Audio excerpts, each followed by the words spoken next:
Hey guys, welcome back to another episode of Bass Fishing for Noobs here on the Paddle and Fin podcast.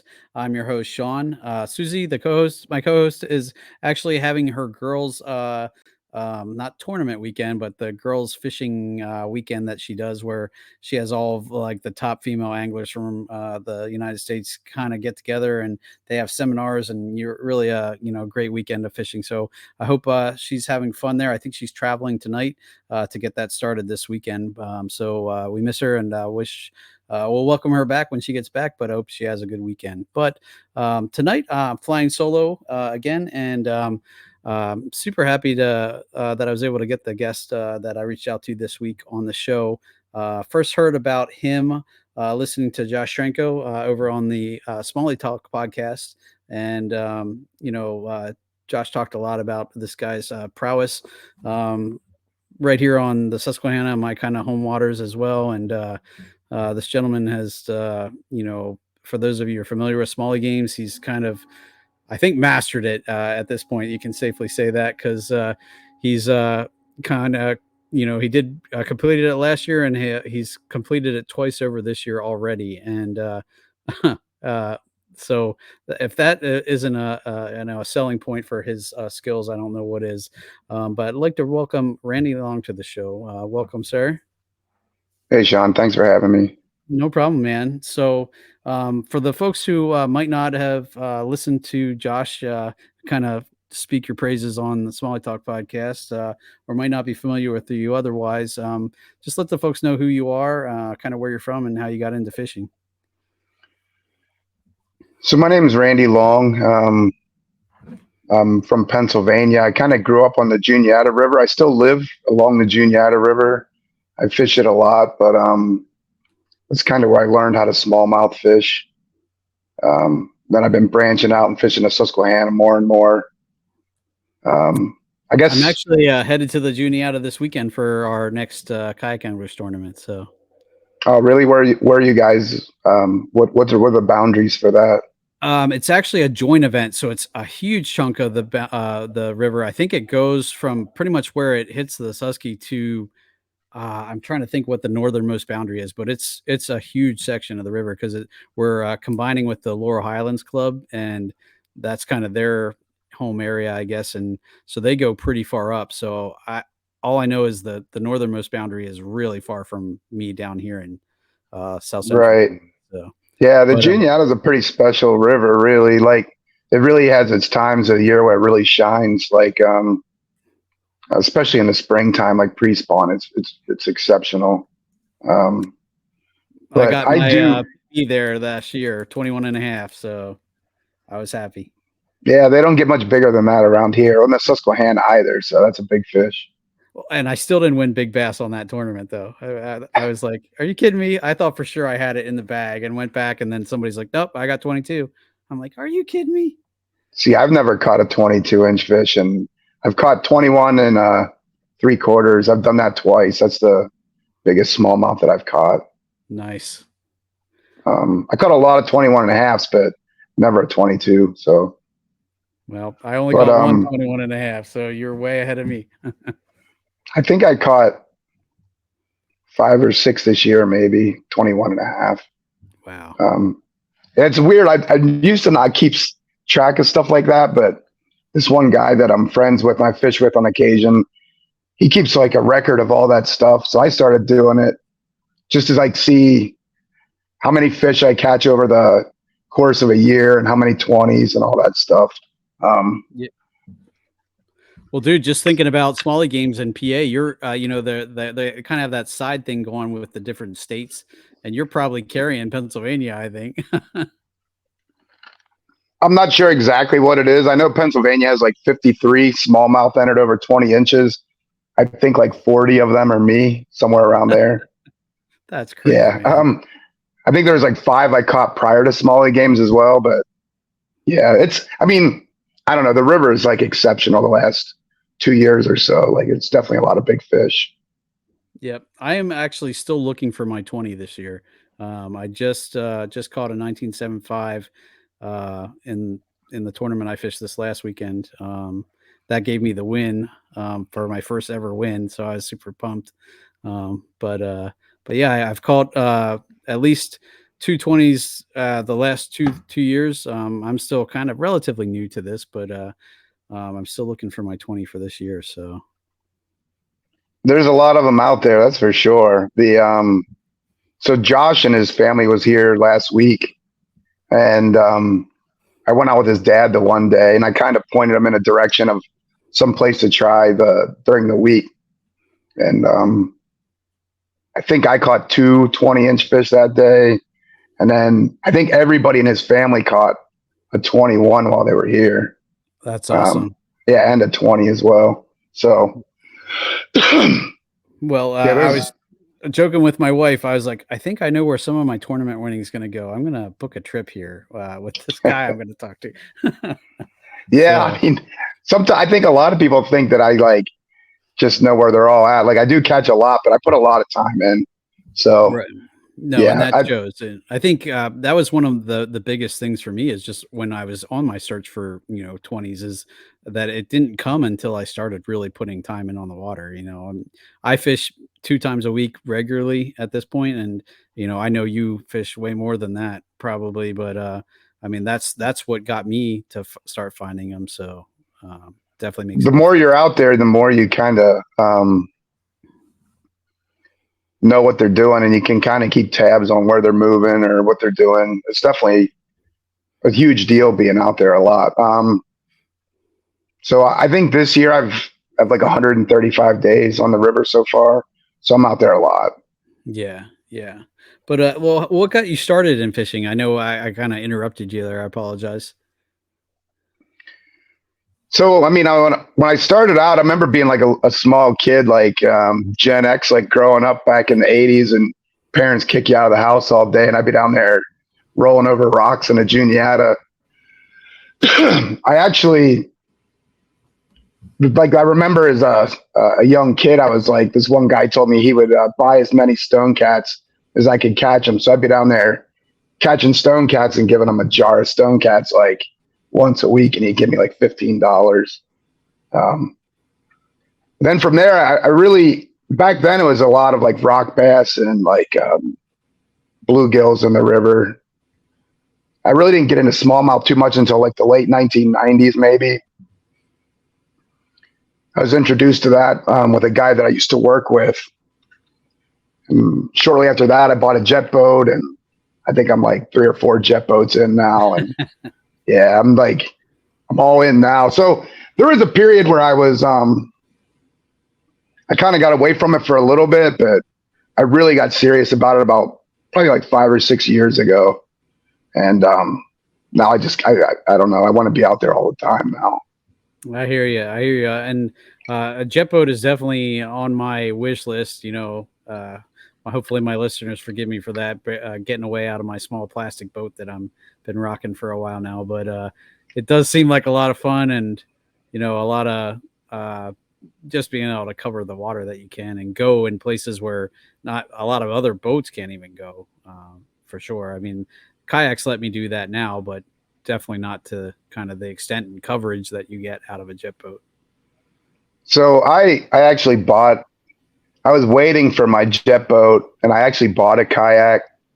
I was like between boats. I was fishing off the bank actually for like 5 or 6 months. And so I bought this kayak, and I don't know how much money I got wrapped up in it, too much, because I only ever used it one day. But it's a bona fide RS 117, I believe. So I used it one day, and it was pre-spawn on the Juniata. And back then I didn't measure a lot of fish. I was more into like weighing the fish. And I caught my best bag in Pennsylvania that one time I used that kayak. It was a 23.02 pound bag of smallmouth, 5 fish. Oh my goodness. Yeah, it can only go downhill from there if I take it back out. So I haven't taken it back out. That's awesome. Well, I mean, it's not awesome, but I mean, that's cool. That's a heck of a day. Oh, I can't even imagine that.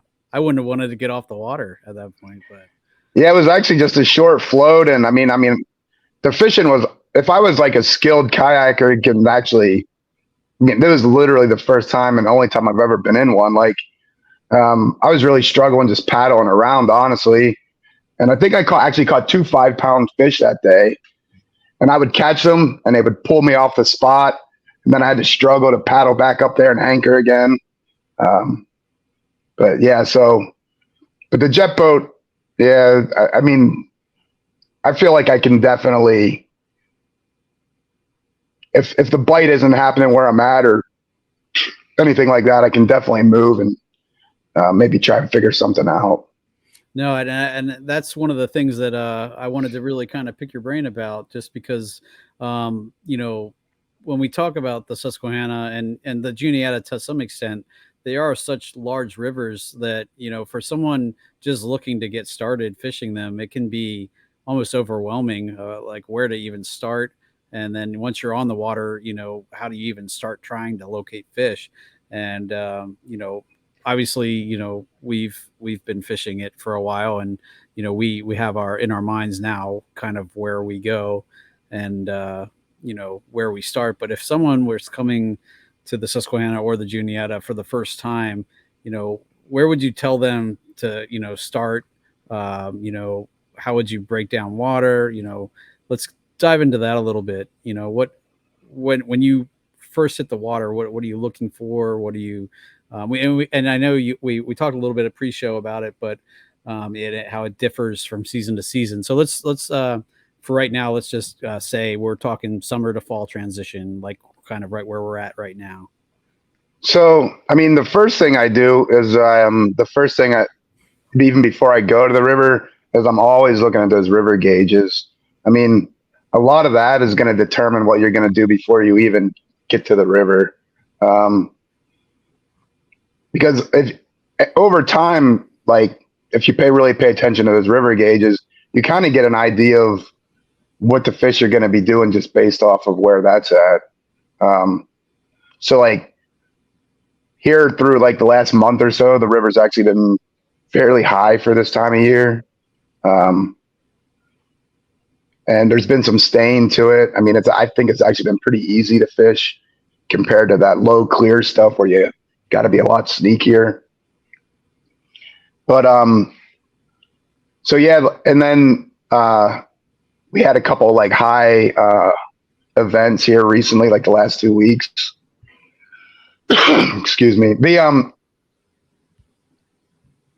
Those type of events are actually, I think that's when you see that the river, like how special the river can really be whenever you have those high water events where if the gauge is normally, like let's say on the Juniata at Newport, it's around 4 to 4.5 feet maybe this time of year.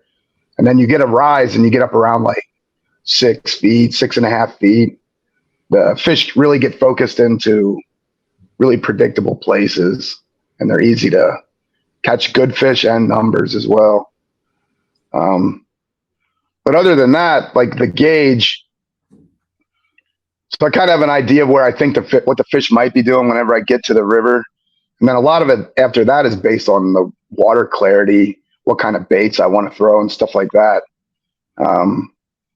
If it's stained pretty bad, I mean, something that's going to put some kind of vibration into the water is important. Because like when it's low and clear, like a smallmouth is like they really are sight feeders, but when it gets stained, I actually think that's a time to catch a good time to fool a big fish that's been caught a lot because he can't really. You're kind of playing to his lateral line, and I feel like it's not easy for them to find food in those conditions, and So they they're don't have willing to time to take it. really, yeah, they Yeah, don't have time to really just take their time and really inspect it. They know that yeah, you got they're willing to take a chance to get a meal, probably that they wouldn't under any other conditions. So I actually catch a lot of big fish in stained or dirty water. Um,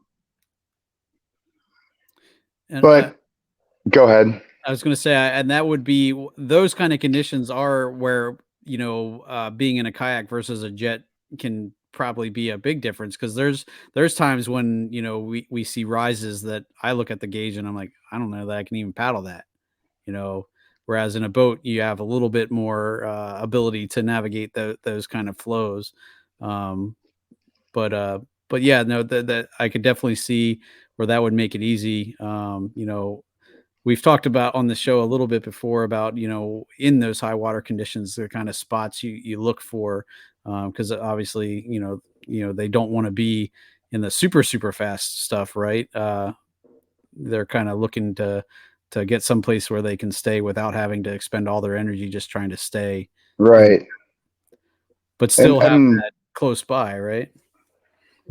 yeah, so I mean, when during the rise, I mean, they really, I'm not sure if they know how bad it's going to get, and they seem to, during the rise, they seem to move someplace where they can take cover. A lot of times towards the bank. Um,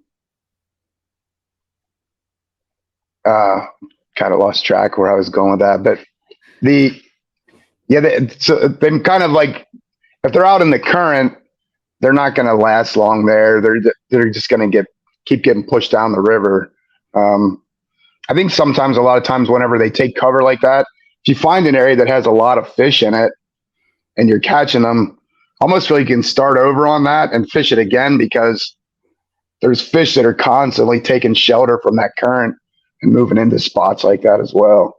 Gotcha. So yeah, it's something you can kind of repeat, even kind of just stay on that and let it like recycle. Yeah, You know, right.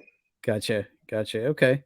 And I've heard, that, they do head towards the bank as well, which, that definitely I guess you end up with more eddies and stuff right along the bank then when that kinda thing happens, because just a little obstruction at that point in big water can make those eddies or give them those spots where they can kinda chill out a little bit without getting swept down. It could be something as small as just a tree that's now the trunk of it, or the base of it, is submerged in water, and it's someplace they can take shelter behind it. Gotcha, yeah. Um, And, stuff that, wouldn't normally make an eddy because the water isn't really usually that high, but in those events, then all of a sudden you have eddies pop up all over the place, that you don't normally see or aren't right. as pronounced anyway, right? Yeah. And sometimes, yeah, sometimes it doesn't even look like an eddy, but it's like the only place they can take shelter. And they're just like, I mean, sometimes they are like on the bank. Like, you could probably like throw on the bank, drag it into the river. Like a foot later, you got a fish on. Like, sometimes they're right up there. And Um, I know you talked a little bit about using baits that, appeal to their lateral line there. So a lot of times that's, something with a blade on it, or is that what you're thinking? Or yeah. So a lot of times I mean, it's just stuff that, I mean, chatterbaits are a big player when it's like that. Spinner baits. Um, I know a lot of guys use stuff with like Indiana and Colorado blades. I still kind of just stay with the willow stuff, but okay. I like when it gets real dirty and high. I like something with painted blades on it, like Mhm. white or chartreuse, something like that. Um, Do you find like, that's crankbaits, like with a heavy wobble have the same effect, or just it's more, you need that thump of the blade that appeals to them? so I'm not. I mess around with crankbait some, but I'm not a real big crankbait guy. And the other thing that would concern me about throwing a crankbait up around like roots of trees and like heavy grass and stuff like that is not getting it back. Maybe a spinnerbait for sure will come through that stuff when and not get hung up. Chatterbaits kind of like to stick to wood, but I really like chatterbaits. That's a good bait. No, no, I agree, and I kind of feel like chatterbaits, fairly or not, have replaced spinnerbaits in a lot of guys' arsenals. But so there's definitely still time and place for spinnerbaits, at least as far as I'm concerned. I don't know. I imagine you're probably similar, somewhat. Yeah, I mean, I've probably replaced spinnerbaits with chatterbaits for the most part, but there's some days where, I mean, I always have a spinnerbait tied on. There's some days where it's just nothing. Oh, I'll fish a spinnerbait. I feel like I still feel like a spinnerbait comes through grass a little bit better. I at least my luck. I kind of get a spinnerbait through the grass down here a little bit better than I do a chatterbait sometimes. I still sometimes end up pulling a lot of grass when I throw a chatterbait in grass or around grass. Yeah, uh so like floating grass, I feel like a chatterbait will work better in that. Like if you have the right rod and you can, once that blade gets fouled up, you can kind of rip it and it'll shed it. Where a spinnerbait, it just kind of folds over them. If it's like standing grass, like the grass islands and stuff on the Susquehanna, I think a spinnerbait does come through that type of stuff better. Gotcha. Yeah, I kind of that's kind of what I was thinking. But that is at least down here on my area of the Susquehanna, and I don't know so much about the Juniata. I've only fished that a few times, but there is a lot of floating grass in the area that I fish in a lot, and so Probably a lot of it is coming from the Juniata. The Juniata is kind of notorious for that. But even for like the Susquehanna, I mean, sometimes I fish it up around Sunbury and even north of that, really. And this year there seems to be quite a lot of floating grass coming from even up that way. Gotcha, and that's where there's times where I can throw a crankbait, but then when the grass is flowing like that, I mean, I was just talking about that with the podcast I just recorded. We were talking about how that really takes the crankbait out of the picture at that point because you're it's coming back fouled up every time, pretty much like every cast you're having to clean it off, or you can rip it out to some extent if the grass is attached, but if it's just floating, ripping it usually doesn't clear that. So I mean, if you just fished this past weekend, you kind of know that. I mean, that was kind of a problem this weekend, really. And the kind of thing I do there is I try. So the Susquehanna is so big. There's so many different inflows of different water systems. It's like you move around, and there's going to be some part of the river it's probably a little more fishable than the rest. And that was, I mean, this past weekend was no different. Like, um, I'd say like a third of the river, you were able to work a bait pretty freely without having to deal with grass. But the other 2/3, it was just like floating mats and loose stuff all over the place. Yep, and kind of the Susquehanna is also notorious from just bank to bank. One side can be all but crystal clear, and the other side can be completely, chocolate milk, depending on, you know, like where the Juniata flows in. If the Juniata's muddy, and that's gonna make, where that side of the river where the Susquehanna where the Juniata flows in, you know, a lot different than the other side of the river. It's big enough that just even side to side you can get pretty drastic differences. Yeah, exactly. And I mean, like even currently, like the Juniatas, we really haven't had any. The Juniata is a very local system compared to the Susquehanna. So the Juniata hasn't had a lot of rain recently, and it's low and it's clear, and it looked nothing like the. I haven't fished in that area, but I'm sure where I was entering the Susquehanna, it was a very distinct color line there. But when you go further north, you have the West Branch. It seems to run a lot clearer than the North Branch. At least it cleans up a lot quicker. Kind of comes out of the mountains where the North Branch kind of comes down out of New York and a lot of like farm area and stuff like that. With a lot more runoff, right? Well, the runoff's different. You're right. It comes through the fields instead of down through the mountains, which Right. a lot of I times mean, some of these big creeks. I mean, there's some creeks that are like I've talked to some of these like Josh Schrenko or whatever from Indiana. Like some of these creeks around here sound like they're the size of the river they fish out there in Indiana. I They remember can make a yeah. that was They one can of make the a difference first things too. that I learned talking to folks on this podcast was I have to ask them about their river, because every river, whenever I talk to somebody about river fishing, I would picture the Susquehanna, and a vast majority of the rivers that these people are talking about are nowhere near the Susquehanna. I'm like, I forget. I think it first dawned on me with my old co-host Ryan. He's from Tennessee, and he fishes the Duck River down there. And he's talking about casting from one side of the river and almost getting to the other side. And I'm like, what? And he's like, yeah, I cast it across the river. I'm like, the whole way across the river. And he's like, yeah, well, it's only, what, 100 yards? I'm like, oh my gosh, I'm picturing in my mind when he's saying, oh, I'm fishing the river, I'm picturing the Susquehanna, and it's completely different. So that was a big eye opener for me. And I don't know why I didn't think about it, because it makes sense. Obviously most rivers aren't the Susquehanna. Yeah, I mean, I don't know.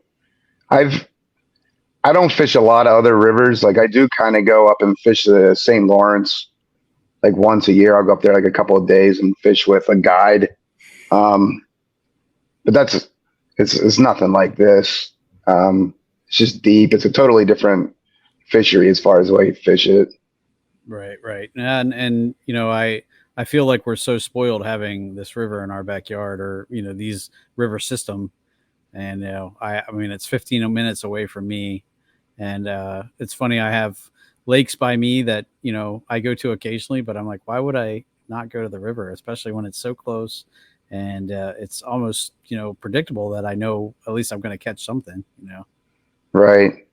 And like, I mean, I don't really fish lakes at all. I mean, I I go on trips to like Lake Erie and fish, but I always fish for smallmouth. I really don't have any interest in catching anything else. But current makes sense to me. Like, so it's a lot of times those lakes can give me fits when I try and go and fish those. Yeah, that is a completely different ball game. I know anytime I have to go offshore or fish deep, I don't have a ton of luck. So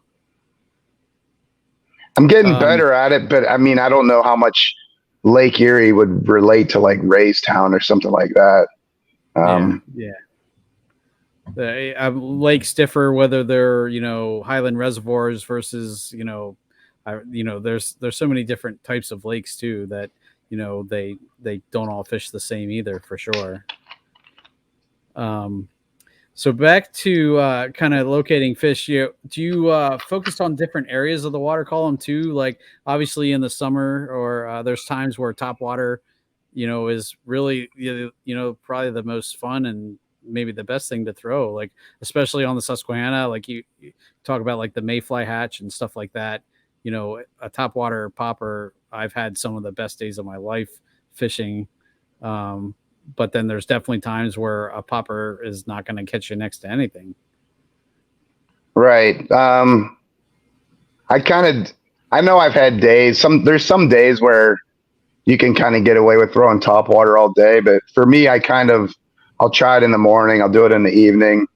A lot of times I feel like in the evening, like even this time of year, like, especially now the river's kind of coming down a little bit, like those fish will like in the evenings will kind of move towards grass because the bait is there. They'll kind of go in there and you'll kind of catch them in like small little schools of fish in there, kind of trying to feed on the bait. And I'll throw top water around, but I don't throw top water a lot either. I do like top water. Like there's probably nothing funner than catching fish on top water, but it's such a like hit and miss thing. Like the hookup ratio is real low. And like I think everybody's throwing those whopper ploppers now. The last couple of times, well, the last month or so I've been out. If I try throwing those things around a grass bed, the fish are just kind of like, it's like they're like a little kid that got burnt by a stovetop or something. They're just like, I don't know if I want to eat that thing. They just kind of follow it and peck at it, and you never really get them. Yeah. When you guide, do you have baits that you go obviously with a more higher hookup percentage, or what do you usually? I mean, types of baits. You don't have to be specific. What are you putting in people's hands? So like this time of year, I mean, really, like we're gonna get back to this time of year. The fish are still right now, like here in another like 5 or 6 weeks, they'll really start moving into schools. But like right now, they're pretty spread out. So like I feel like you got to cover a lot of water. So you kind of, but the current river conditions as it's dropping, it's getting kind of low. They're not gonna. I don't feel like they're gonna be around cover too much. You're gonna want to kind of focus on areas with current, and I'll kind of like find those areas and float through them. Some of the things I look for is maybe an area like if you would look on like Google Earth or something, you could see where like there's areas where maybe the water comes between islands or something, or it can pick up speed there, and there's more current there, or it can go from a deep pool to a shallow stretch that creates more current. I feel like the fish they're set up on some kind of structure. Normally, they're not just out in the middle of nothing, but those areas are kind of like a conveyor that's like constantly bringing them food. And yeah, so I focus a lot like right now on areas with current, and then in the mornings and evenings I'll go to places maybe somewhere around grass or something like that where I think they're feeding on bait. So like really I have clients throwing a lot of like swim baits and flukes and stuff like that, just kind of floating through areas. No, that's one thing that I've actually I want to have Josh on to talk about throwing a fluke, because I know he's a big fan of that, and I've tried that. Like I don't know what I do wrong with a fluke.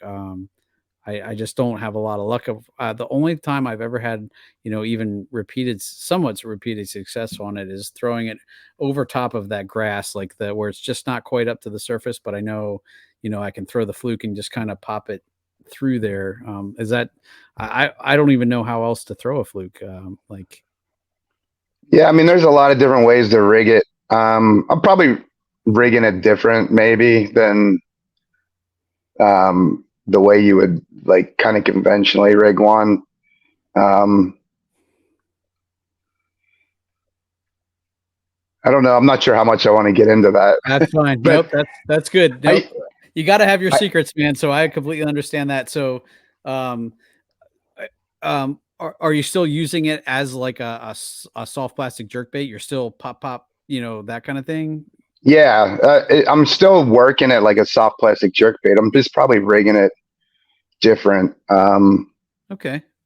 Well, that's okay. We don't have to spill any secrets. So, um, I just was curious because I know Josh talks about that a lot on the Smalley Talk podcast, and I've had him on the show before, but we didn't talk about that, and it's one thing that I keep.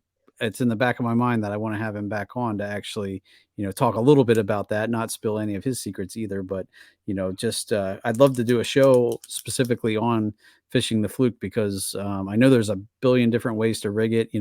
I've seen like the donkey rig, where you hook two of them together on a slide, and then you can jerk them both and they're both going. Yeah, that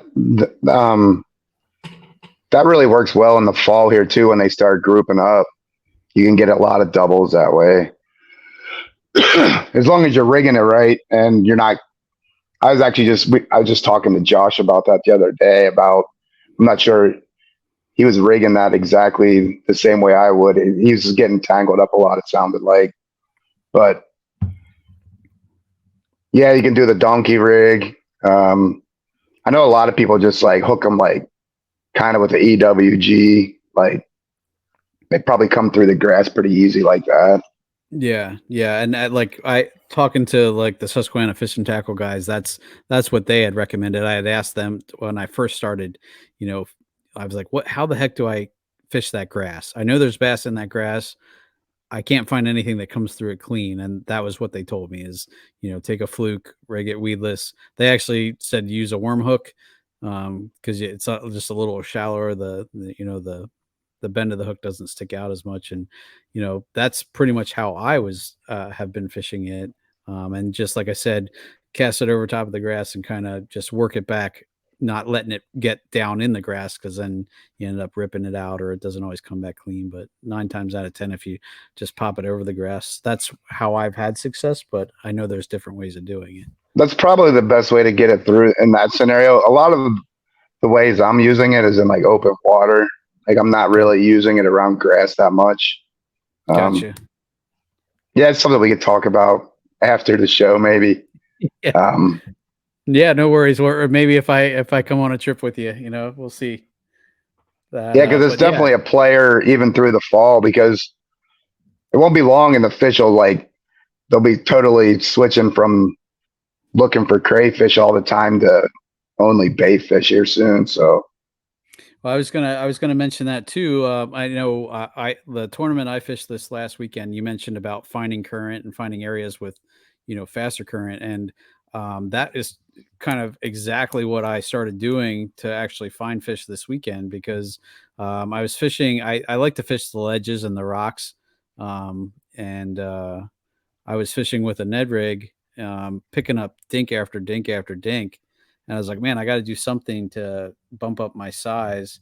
And so I started fishing a tube, but I found that I was getting the most size when I fished that tube in those faster pockets of current and just where I could actually feel the tube moving, and I didn't even have to move it much.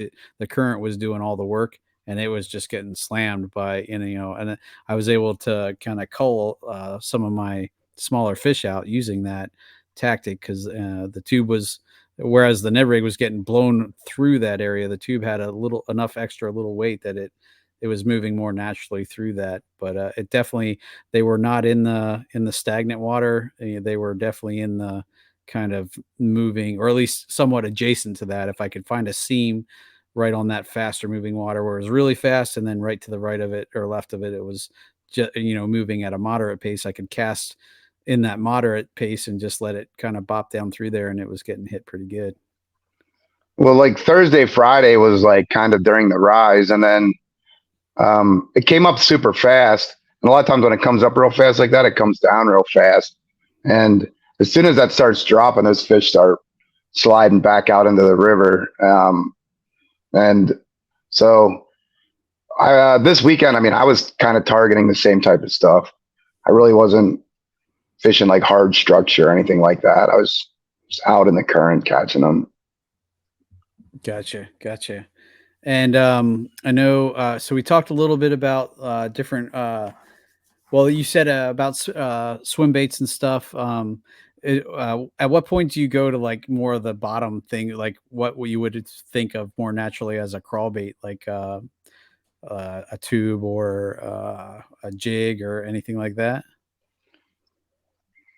I mean, I'm to the point now where I don't really, I use that stuff like over the winter. So like maybe December, I mean, you can catch them on a net anytime, but I don't know if I want to catch them on a net, like if I don't have to.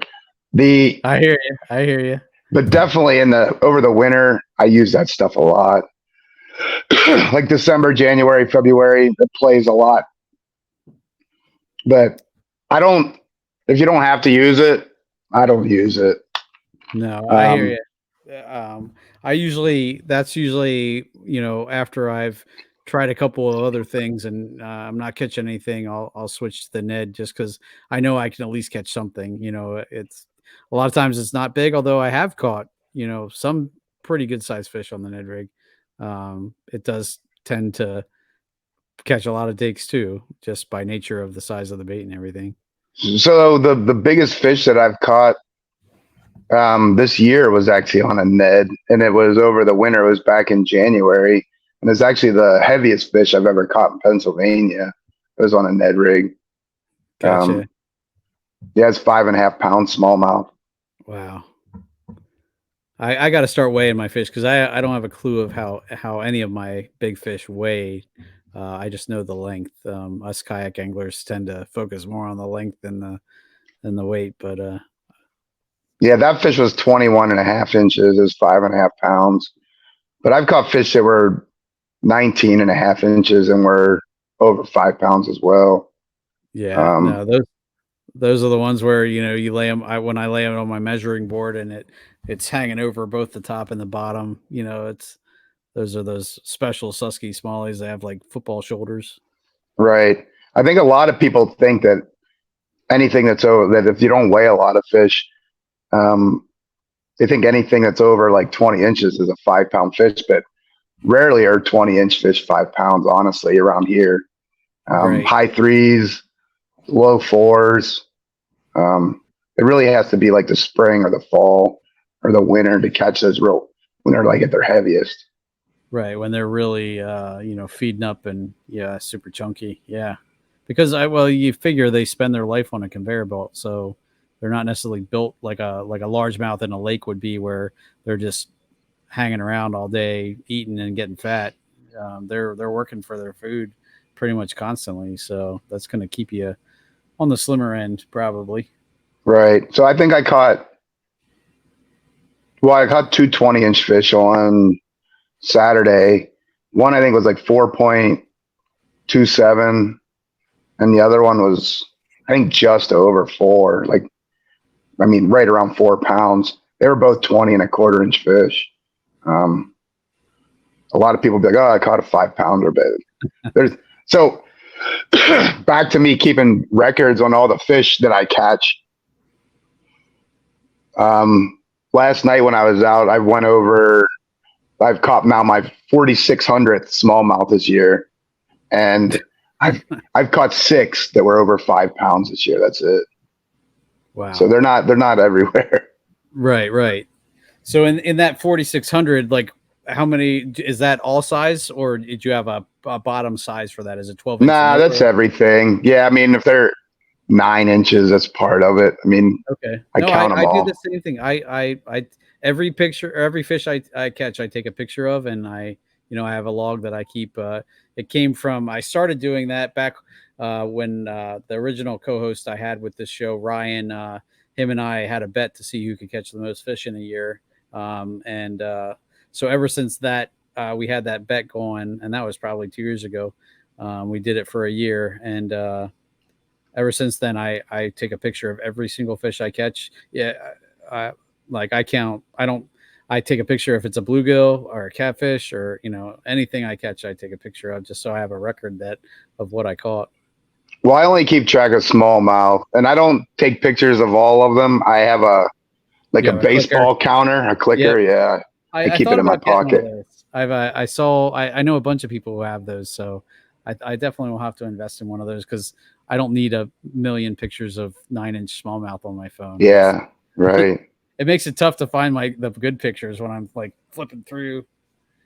Yeah. But I don't really take. I don't know if I take pictures of too many under like 19 inches recently, but I could see goes back to how good the river is. Yeah, I was gonna say, when you catch the kind of quality fish that you catch, I could see why that would you would limit the numbers that you're taking pictures of, for sure. So, but I'll have to look for one of those baseball clickers and pick one up. So, yeah, I think I just got mine at Walmart. It was like $7 or something. It's over there in the sporting goods with like the baseball bats and stuff.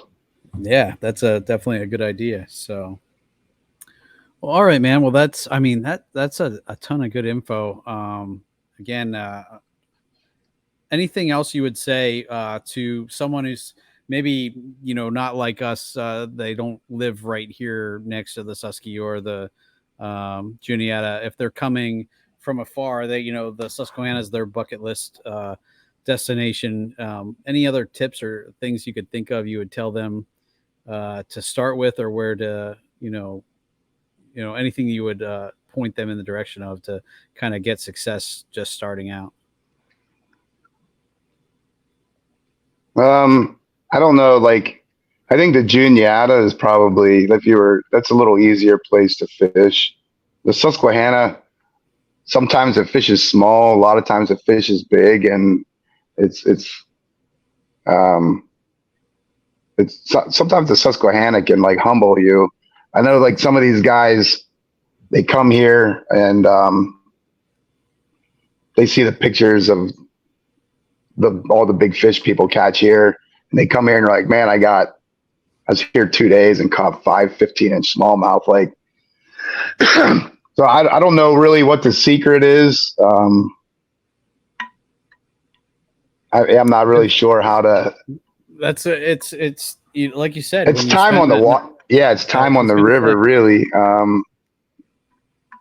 There was so maybe, like so like some of the stuff that like the things that I feel like I'm pretty consistent now. I don't remember the last time I got skunked. The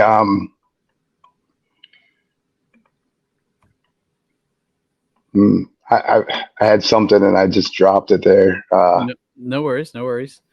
I mean that, and maybe that is the thing. Maybe that's what makes the Susquehanna special is that you can't just. I mean, you can come and luck into them, but there is something to be said about knowing this river and knowing kind of the ins and outs of and I'm definitely not there yet. I'm not completing smaller games twice in a season, but I definitely feel like my confidence level has gone up significantly from when I first started. And like, you know, our podcast group meets up at Dale Hollow Lake in Tennessee.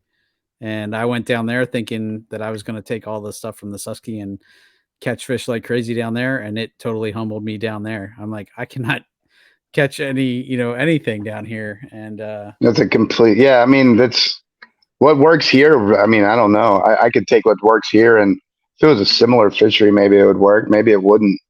Um, but yeah, I mean, for me, it was. I don't know that there's any shortcuts to like figuring out how to do it here. I think you just have to be out on the river. Like people ask me about, it, I'm like, I had like years where I was terrible. I struggled to catch fish, or I had lots of bad days. But over the years, like just like under certain conditions, like seeing what the like, eventually you catch enough fish that you put it together, and I don't have it all figured out, but I mean, there's days that I don't do that great, but there's not many of those anymore. now, do you Um, log anything like conditions or anything, or keep any kind of logs, or you pretty much just it's all meant up in your head? no, I do. There's stuff I refer back to as far as if I have a really good day, like doing something, I will document what the river level was on the gauge, kind of what I used, clarity. Yeah, there and the one app I have is I'm not even sure what it is. It's a river gauge app. I think I'll have to look at it and see what it is. But I paid for the pay one, and I can go back a year.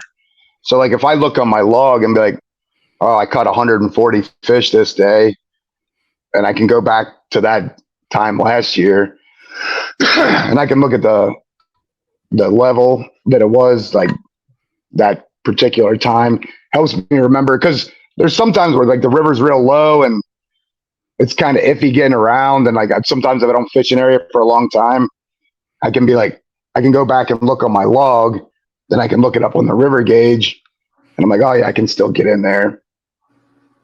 I'm in a little bit of a trouble right now because the area I've really been targeting and catching a lot of fish, it's dropped to the point now I can't get to them. So I remember I'll have to go last year figure something else out.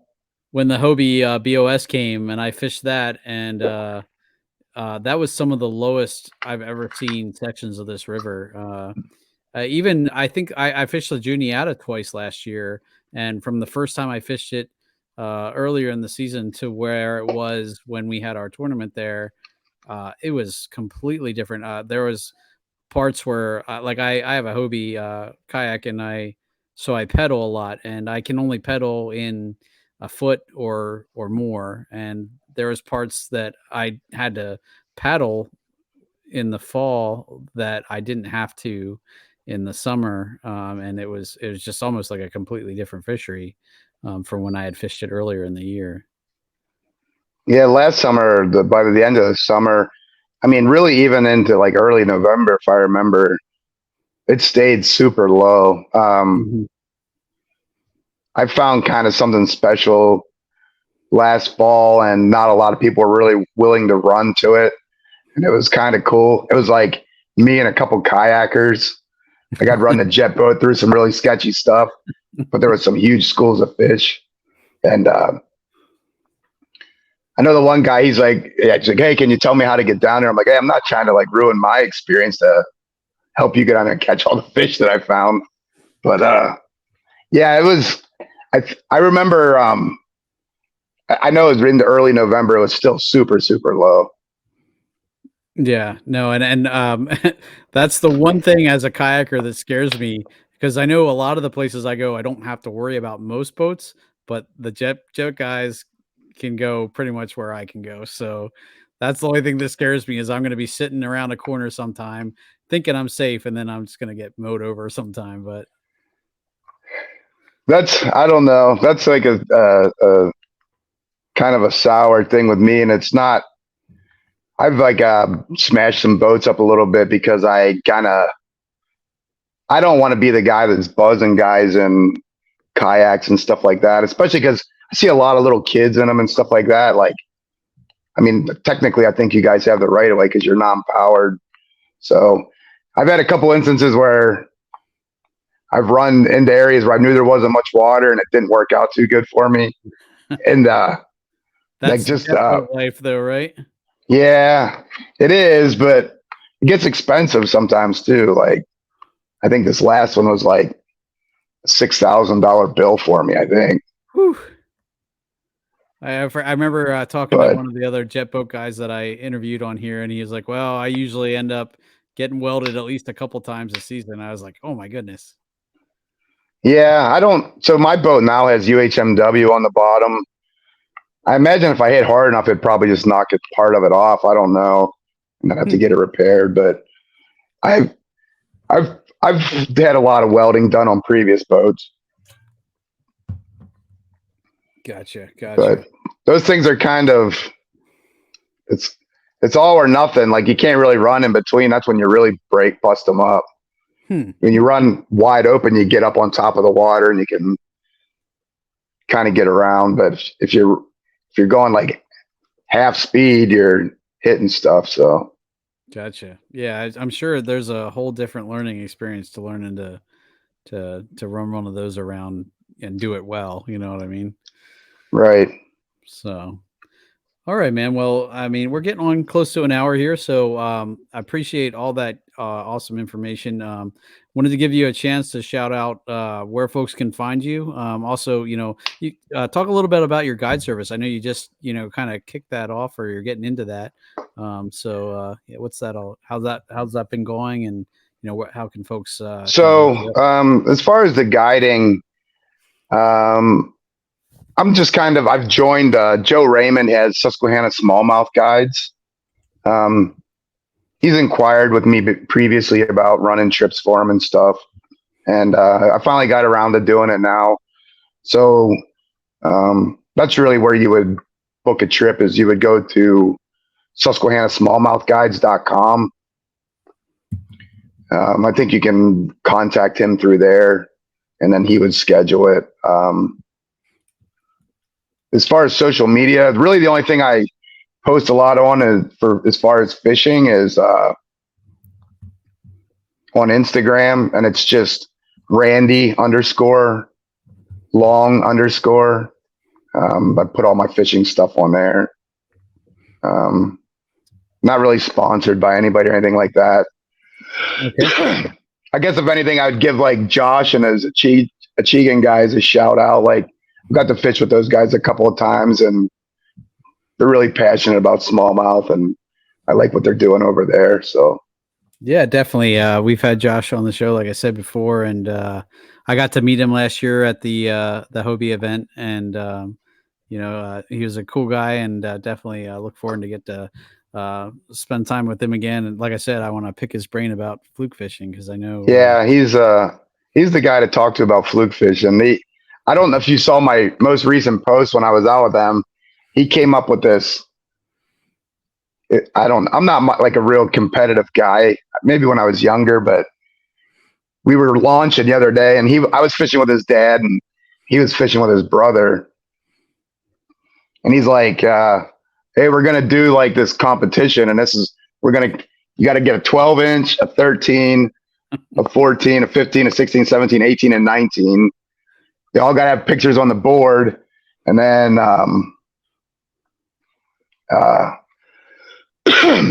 everything over 18 would be like whoever has the most over 18 would be the tiebreaker. So we're out fishing all day, and like we're kind of sending pictures back and forth. And I think they needed an 18 and a 19. We needed an 18 and a 19. And it was kind of fun. And then he sends me a picture of it. He got an 18 and a 19, and we still didn't have one. And I'm like, now I'm like getting like stressed out. I'm like, this is a no-win situation for me. Like, if he I can't lose to him because this is my backyard. Exactly. I'm never Right. gonna live it down. But if I beat him, it's no big deal because that's how it's supposed to happen. So like I started stressing out and I was running around like crazy, and I think we caught, it was like right at the end of the day. It's getting dark even. I caught 18 and a 19 in like the last 15 minutes. So it ended up being a tie. Yeah. Wow. So Well, that's it's pretty better good than a loss. Yeah, no, and then that way, nobody, everybody feels like they did okay, Yeah, So, yeah. well, that's a cool concept for a competition. I'll have to try that the next time I go fishing with my buddies, and that definitely would be then my Ned rig fishing prowess might come in handy when I need to get my 12s and 13s. Yeah, I mean, you'd be surprised, like on the Susquehanna, like I feel like the 12s and 13s were just as hard as the 18s and 19s, really. It's a lot of those 14 to 16s. There really is. There really is. So, all right, man. Well, anything else that you want to cover, or anything, and anybody else you want to shout out? Are you good? Nah, I think that's it, man. Thanks for having me again. Yeah, no problem. Thanks for coming on again, guys. Check out the show notes. I'll include links to the Susquehanna Smallmouth guides and also Randy's Instagram page. If you want to just go see pictures of big smallies, there's a ton of them on there. So, give him a follow there. And otherwise, Randy, thanks so much for coming on, dude. It's been awesome. And look forward to hitting the water with you at some point. We can definitely chat about that then if you have the time. And but guys, this has been another episode of Bass Fishing for Noobs here on the Paddle and Fin podcast, where we bring you the techniques, the tricks, and the tips to help you rip more lips. You guys have a good night, and we'll catch you on the next one.